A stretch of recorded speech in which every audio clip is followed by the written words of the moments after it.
phthalo blue green shade. It's in almost every basic palette, but then I borrowed a book by a Japanese artist, Aoe Kenji, who built his entire palette around phthalo blue red shade instead. And at the Portrait Society conference, Mary Whyte told a room full of painters she uses ultramarine blue for skin shadows, which I also learned in Kellogg's workshop that he uses phthalo blue as well for his skin tones. 3 completely different blues, 3 completely different approaches to painting skin. So I'm taking one face and testing all 3. And one of you kind of nailed it. What I was talking about is the phthalo blue red shade. Now I did have phthalo blue green shade from before. It's a very common like phthalo to have in your basic palette, as well as the ultramarine finest. This is a PB29 from Schminka. So I have PB15 and PB29. So these were something I had from before, but I typically don't reach out for the phthalo blue green shade either. So I'll be using the same reds, the same yellows, and then we'll be mixing these like he does by adding blue. So these are the things that will not change, and these are the 3 blues that will be changing. Okay, so having that said, I'm gonna create a swatch. Now for the Portrait Society was that like I relearned something that you should be creating as much swatches as you can with the colors you have in mind to use for the final painting.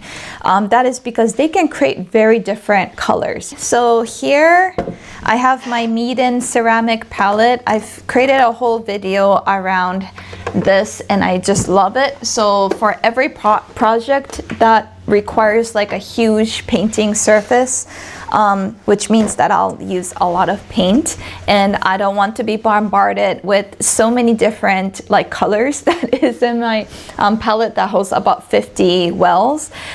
So I'm kind of like under limitation, let's just say. I'm gonna squeeze out the ultramarine blue, and when I'm painting the portrait, I really want to zone out and listen to music. So I probably show you a few glimpses of what it will be looking in the process. Let's go with ultramarine blue. This is not going to be like a surprising color for me necessarily, because I know what ultramarine blue looks like, and yes, I do use it a ton.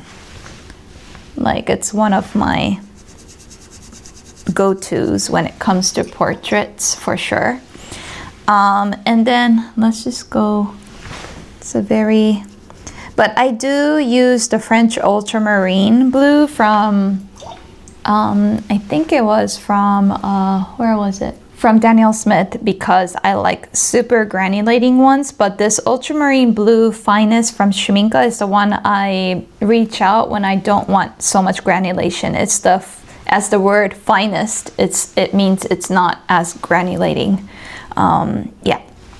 Okay, and then I am going to get, yeah, I'm gonna try to mix that yellow and see what kind of green we can create.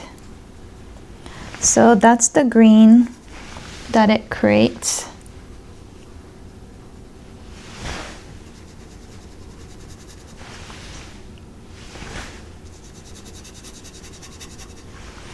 Probably wouldn't have enough space actually. All right, so let's just mix it. Maybe I can have the red that we are going to be using right here, so we know what they typically look like, and then the yellow as well.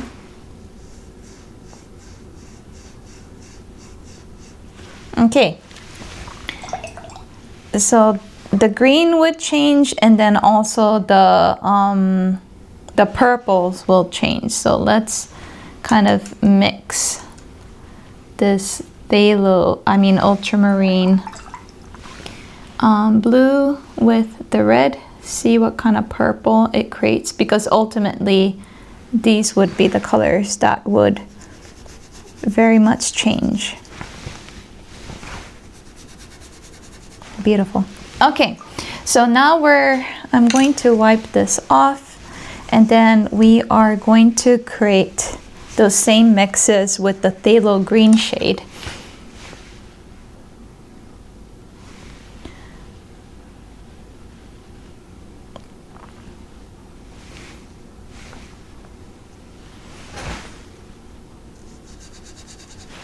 Yep, I know this color. Super powerful.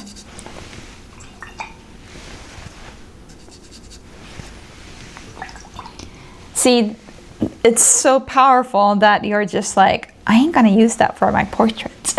You know what I mean? Like, I don't think I ever, maybe I used it once. No, I don't think I've ever used it actually. Just a bit goes a long way. Look at that. Just a bit. But the greens are very vibrant and definitely, like, it really mixes nicely with you know, with the yellows for sure.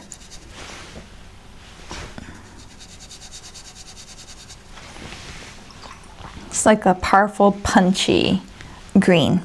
Okay, now we're going to create the purple with it.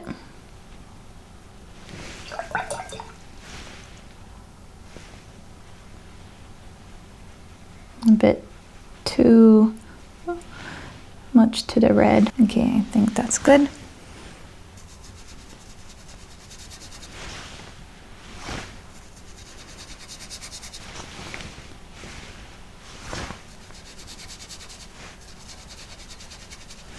Okay, that is pretty. Like, it's more neutralized and it kind of makes sense, I suppose, because it's a cool blue. Yeah, it's a cool blue with a warm red. So it kind of neutralizes it, I guess. Okay, so next we are going into phthalo red shade. Now this is my first time using it. I do have a red shade. We're gonna wipe this off. I do have a red shade in oils. Like, I used to use red shade in oils, but I've never used it with watercolor. Okay. So let's see. Oh, I see. Oh, okay, makes sense. It's like an in-between, I would say, of the ultramarine blue with the phthalo green shade. It's like in the middle. I see. Okay, interesting. All right, so let's mix it in with the yellow to see what kind of green it creates. Maybe I need I made a mistake with the blue that I dipped in. Okay, we need more of that. Okay. It's more of a earthy green. Interesting. Okay.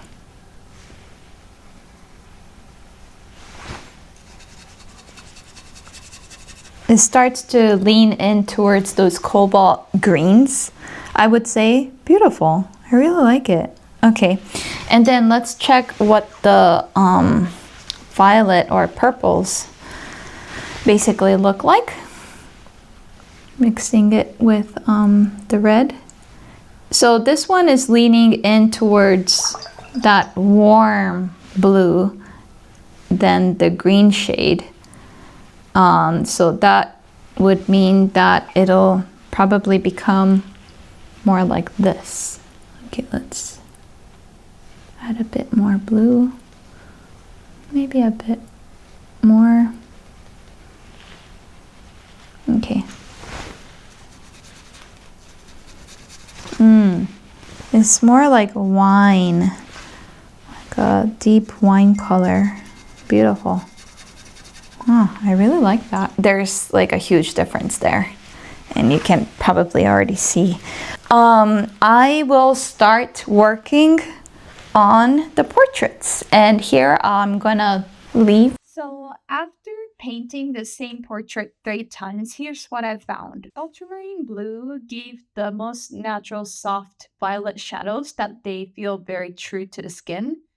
Phthalo blue-green shade was the most intense, really punchy, but also the easiest to push too far. I definitely got that. I went a bit too far kind of feeling using the phthalo blue-green shade. But the biggest surprise was phthalo blue red shade. It gave me both the vibrancy and control and ended up being the most balanced overall. If I had to choose one going forward, it would probably be this one. And one thing I didn't expect is how hard it was to mix deeper neutral browns with this palette. Everything wants to stay vibrant. But even with that, the difference between the blues were very clear. So I'm glad I did this test and I brought you along with me. Moving forward, I think if I wanted like to go crazy and have this like wow kind of look, I'd probably go with the phthalo green shade or something similar. But I think overall the phthalo red shade is what I'll lean into. So Aoe Kenji was right. And if you're interested, I'll leave his Instagram account below so you can go check out his work.